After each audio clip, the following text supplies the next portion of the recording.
if you break your arm, I mean, an X-ray gives you this really comforting binary answer. Right, there's a clear broken bone. Exactly. There's a jagged white line, the doctor points to it, and you know exactly what is wrong. But what happens when a fatal illness actively rewires your brain's threat detection system? It's terrifying, honestly. Yeah, it completely convinces you that starving to death is not only safe, but like a superpower. So today, we are dismantling everything you think you know about anorexia nervosa. Welcome to the deep dive. I'm really glad we're tackling this today. Me too. And for you listening, just think about the world we navigate every single day.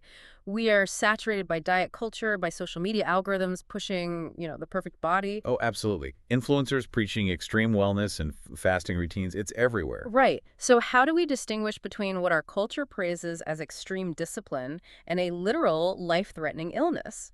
Our mission today is to dig into that profound fear of weight gain that characterizes anorexia. And we really need to strip away the ridiculous stereotypes about vanity, too. Yes, exactly. We're going to look at the hard biological and psychological realities underneath all of it. The paradigm shift we need to start with is monumental. Because, well, the most fundamental misconception about anorexia is that it is a choice. Like it's just some misguided desire to look attractive. Exactly. People think it's vanity. But it's actually a highly complex psychological and biological trap. And I mean, it carries one of the highest mortality rates of any illness in psychiatry. Okay, let's unpack that. Because to really grasp the gravity of that mortality rate, we have to understand how clinicians actually define the illness today, right? Yeah, the diagnostic landscape is far more nuanced than just someone who wants to be thin. So in the clinical world, how is it defined? Well, within the diagnostic manual we use, the DSM, Anorexia Nervosa, is defined by three core features operating simultaneously. First, there is a restriction of food intake that leads to a significantly low body weight. Okay, so that's the physical restriction part. Right. Second, there is an intense, overwhelming fear of gaining weight or becoming fat. Or they engage in persistent behaviors that actively interfere with weight gain. Even when they're already dangerously malnourished, I assume? Exactly. It doesn't matter how low their weight gets. That fear is always there. And the third criterion, I mean, this is where the psychological complexity really takes over. It's a disturbance in how body weight or shape is experienced. Yes, the person's entire sense of self-worth becomes perfectly fused with the number on a scale. But medically, they cognitively cannot perceive that their body is failing, right? Exactly. Clinicians have a specific term for this phenomenon, borrowed from neurology. It's called anosognosia. Anosognosia. Right. It roughly translates to a lack of insight, but is not simply being in denial. The illness itself alters brain function to convince the patient that their condition isn't a problem. Wow. Yeah, it actively frames the starvation as a supreme virtue and necessary shield. It sounds like a faulty smoke detector, but it's not just a smoke detector that shuts off during a house fire. What do you mean? It's like a smoke detector that actively tries to convince you the fire is just a cozy blanket and, you should probably add more wood to it. The whole threat detection system is completely inverted. That is a perfect analogy. And that inverted threat detection is precisely why the medical definition had to undergo massive shifts in recent years. It really had to catch up with the reality of the illness. Right, because the old definition missed a lot of people. Oh, completely. For decades, up until 2013, the DSM required a fourth criterion. It was amenorrhea, which is the loss of a menstrual period for at least 3 consecutive months. Which, when you look at the sheer mechanics of human biology, completely ignores massive portions of the population. It really did. By maintaining that menstrual requirement, the medical establishment was essentially turning a blind eye to men and boys. And prepubertal girls, right? Yes, prepubertal girls, postmenopausal women. And it completely bypassed women on hormonal birth control who would, continue to experience a cycle despite undergoing severe starvation. That's wild. So dropping that requirement of the DSM-5 was a massive, absolutely necessary correction. And the DSM-5 introduced something else that fundamentally changes how we view this. I was looking into this, and it completely shatters the visual stereotype we all have in our heads. You're talking about atypical anorexia nervosa. Yes, atypical anorexia. It means a patient meets every single psychological and behavioral criterion. Exactly. The intense fear, the restriction, the anosognosia. But their body weight is within or even above the normal range. Historically, doctors would look at these patients, see that they weren't visibly emaciated, and literally turn them away from treatment for not looking sick enough. That is horrifying. It is.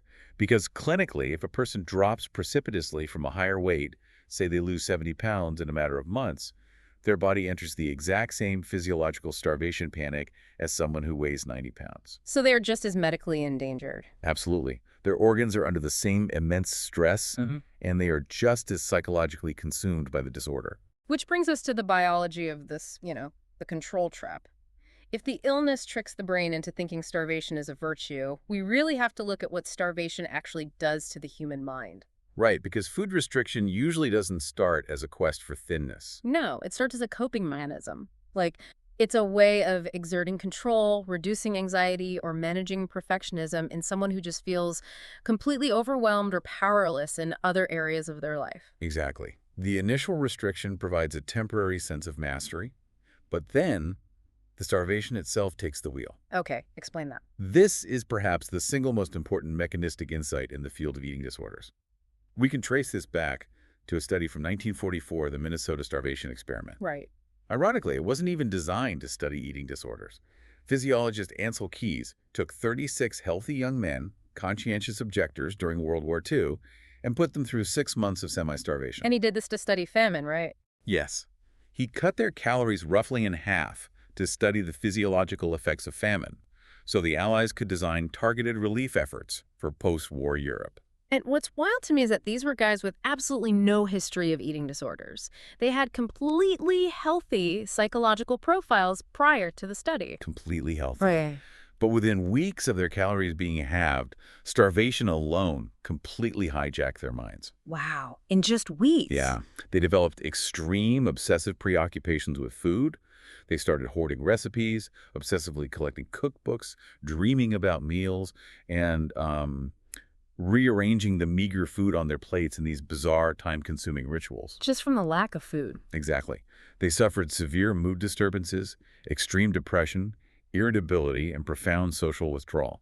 The starving brain reallocates almost all of its cognitive bandwidth to the acquisition of food. It just strips away normal personality traits. It really does. Wait, I need to push back on this to make sure I'm grasping the scale of what you're saying. So the starvation isn't just the result of the mental illness. The starvation actually manufactures more mental illness symptoms, creating an endless, self-replicating loop. Yes, the obsession, the rigidity, the flattened mood, these psychological symptoms of anorexia are deeply amplified by, and partly the direct consequence of, starvation itself. That is terrifying. It is. The lack of nutrition fundamentally alters brain chemistry and cognitive function. And, this raises an immense hurdle for treatment. You cannot expect purely psychological talk therapy to fix a brain that is actively starving. Because the biological engine is broken. Precisely. Nutritional rehabilitation has to happen first or simultaneously because the starvation is actively generating those psychiatric symptoms. It's a self-reinforcing biological loop, and because of that loop, the physical consequences rapidly become lethal, often in ways that catch the public entirely off guard. Yeah, people don't realize how quickly it happens. Right, like when people hear someone died of anorexia, the default assumption is that they just slowly wasted away. But the mortality is frequently sudden. It's usually driven by cardiac failure and severe electrolyte imbalances. From the malnutrition. Yes.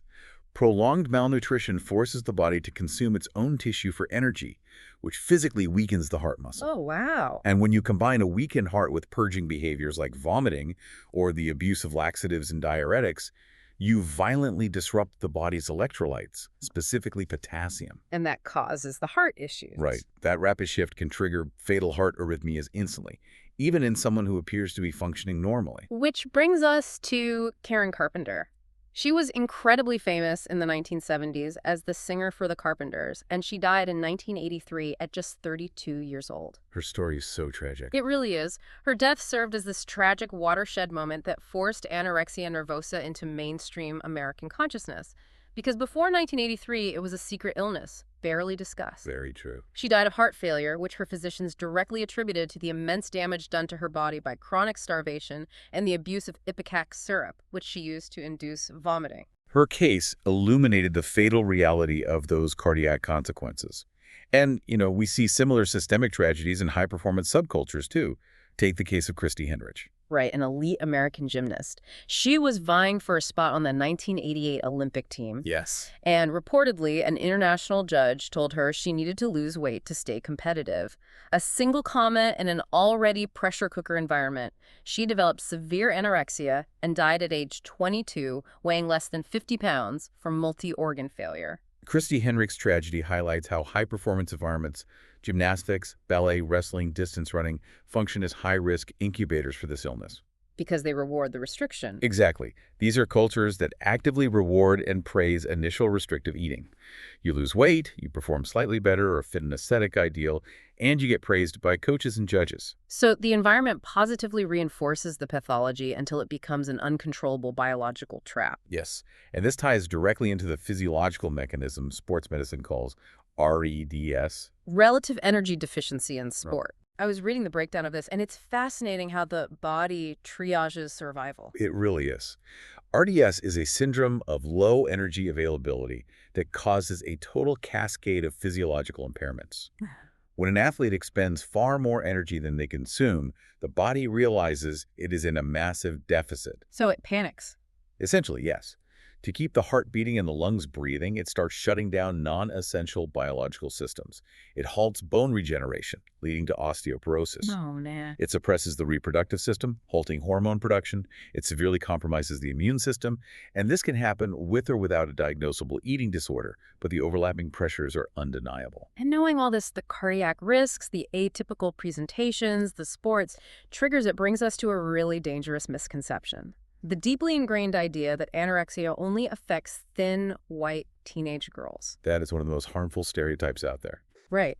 If judges, coaches, and even medical professionals are only looking for that one specific demographic, they are literally blinded by their own criteria. They are missing millions of people. Relying on that visual and demographic stereotype causes massive systemic underdiagnosis. Anorexia affects men, boys, midlife adults, older adults, and crosses all racial, ethnic, and socioeconomic lines. So anyone can be affected. Anyone.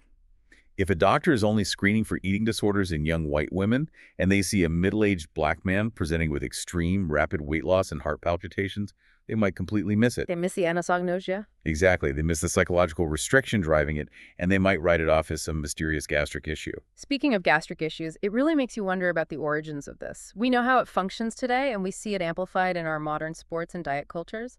But is this just a modern Western phenomenon? A lot of people assume it is. Right, like did Victorian corsets, 90s heroin chic, and modern Instagram algorithms invent this? The history tells a radically different story. The term anorexia nervosa was actually coined in 1873 by an English physician named Sir William Withy-Gull. Okay, 1873. Right. He had originally called it apepsia hysterica a few years prior, hypothesizing it was a digestive issue.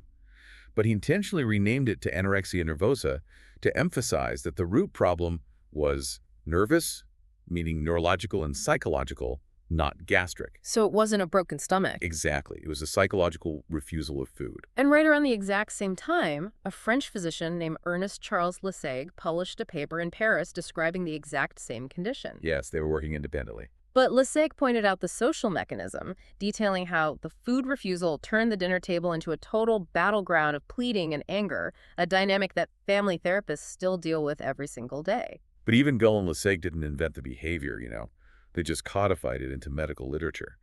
If we look further back to 1689, English physician Richard Morton described a fatal case of nervous consumption involving young patient refusing food.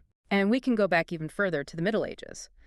The historian Rudolf Bell wrote a book in 1985 called Holy Anorexia. Oh yes, the fasting saints. Right. It detailed how medieval Europe produced numerous fasting saints. The most famous was Catherine of Siena in the 14th century, who survived eating almost nothing but the Eucharist and died highly emaciated at 33.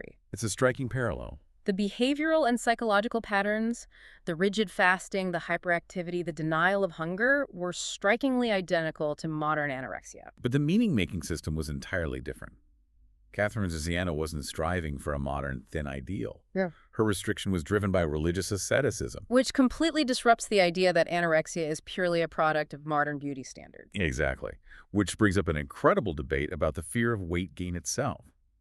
In the 1990s, a psychiatrist named Sing Lee conducted research in Hong Kong that really shook up the psychiatric establishment. What did he find? Lee documented severe cases of anorexia, the starvation, the physiological danger, the rigidity, but the patients explicitly denied any fear of fatness. Wait, really? Then what did they say was causing it? They blamed their food refusal on severe stomach bloating or intense physical discomfort.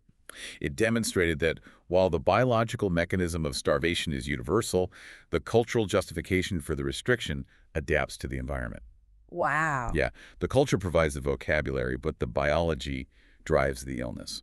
So what is actually driving that baseline biological vulnerability if it's not purely a cultural invention? Genetics play a shockingly massive role.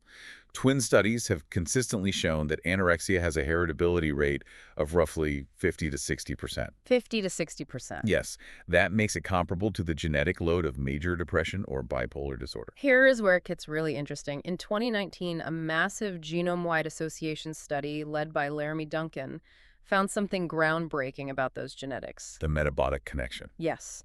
They found a significant genetic overlap, not just with other psychiatric traits like OCD and depression, but with metabolic and anthropometric traits.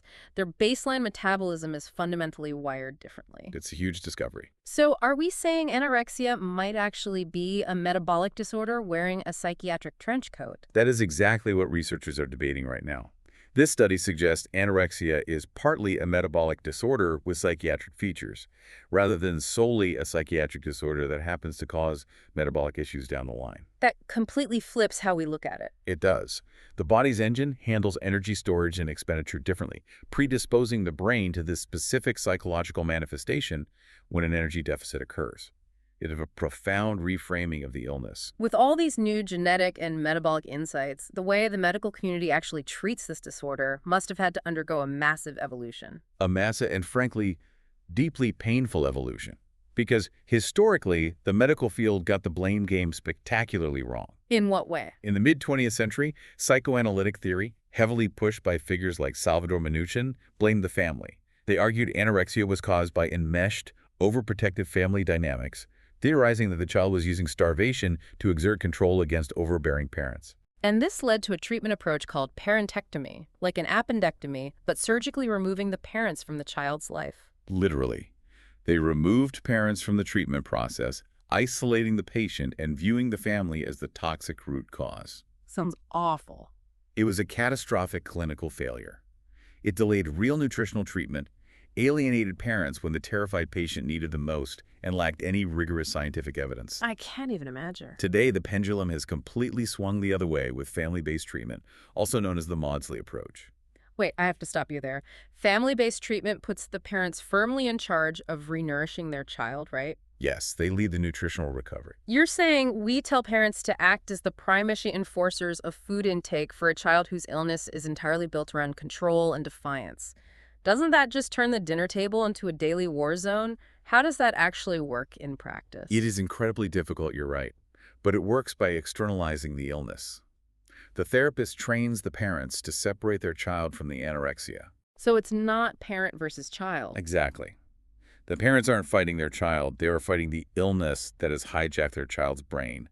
It treats the family as the primary vital resource for recovery, not the enemy. You have to break the biological starvation loop before talk therapy can even begin to work. But even when the family is involved and food is reintroduced, there is a massive physiological hurdle. You can't just hand a starving person a huge meal and tell them to eat. There is a massive medical danger in the treatment itself. Yes, it is a critical condition known as refeeding syndrome. When you reintroduce food, specifically carbohydrates, to a severely malnourished body too quickly, it triggers a sudden spike in insulin. Because the body isn't used to processing it. Right. That insulin spike causes the body's cells to rapidly pull in phosphate, potassium, and magnesium from the bloodstream to metabolize the sudden influx of glucose. And plummeting those electrolytes in the blood can trigger cardiac arrest. So the cure food, if administered recklessly, can actually be fatal.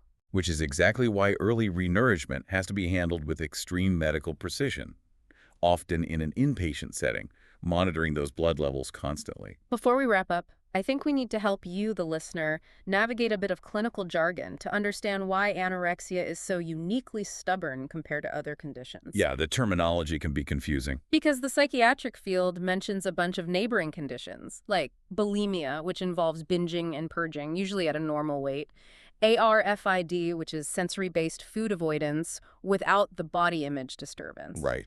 But the real key to understanding anorexia's stubbornness lies in the difference between two clinical terms, ego-dystonic and ego-syntonic. To understand this, let's look at OCD, obsessive-compulsive disorder. If someone has OCD and they have a compulsion to wash their hands 50 times a day, they generally hate it. Right, they know it's irrational. Exactly. They know it's irrational, it causes them immense distress, and they want the intrusive thoughts to stop. That is ego-dystonic. The illness conflicts with their ego, their sense of self. But anorexia nervosa operates completely differently. It is ego-syntonic.